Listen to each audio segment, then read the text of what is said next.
Sir Jaganmohan Reddy ఒక కీలకమైన మాట మాట్లాడుతున్నాడు సార్. తన వెనకాల వస్తున్న జనాన్ని చూసి భయపడిపోతున్నారు, అందుకే నా ప్రోగ్రామ్ని కండక్ట్ చేయకుండా ఆపే ప్రయత్నం చేస్తున్నారు. ఇప్పుడు ఇంక 4 ఏళ్ల తర్వాత కదా నువ్వు మాట్లాడేది, అప్పుడు చూద్దాం నీ కథ. ఎందుకు ఇప్పుడు ఎందుకు అవన్నీ అంటే అట్లా మాట్లాడి బతకాలని చేస్తున్నారు, తప్పది. ఎవరు ఇది నేను ఎందుకే మీకు ఒక మాట చెప్పాను, విచిత్రమైనటువంటి మనస్తత్వాలు ఉండే వ్యక్తులు వారుగా ఉంటారు. ఎవరన్నా మాట్లాడతారా?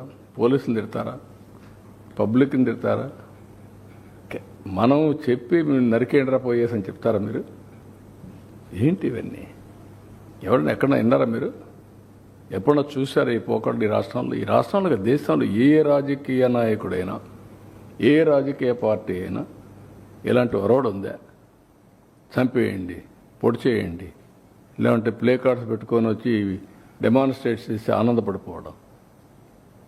ఎక్కడికి పోతున్నాం? దాన్ని చూసి ఏం నేర్పిస్తున్నాం మన సమాజంలో? చాలా ప్రమాదం ఇవన్నీ. పోలీస్ చెప్పిన తర్వాత నేను ఎప్పుడన్నా పోయామా?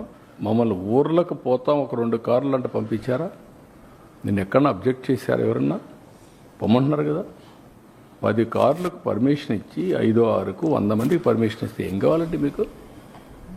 ఏమనుకుంటున్నారు మీరు? ఇరుకు సందుల్లో పోవడం, అక్కడ మీటింగ్లు పెట్టడం, స్టాంపేడ్లు కావడం, అక్కడి నుంచి ఇవన్నీ చేయడం, వైలెన్స్ క్రియేట్ చేయడం. ఎవరు నేర్పించారు మీకు ఇవన్నీ? పోలీసుల మీద మళ్ళా బ్లేమ్ చేయడం, బురద వేయడం. ఎక్కడ దొరుకుతాయి ఇవన్నీ?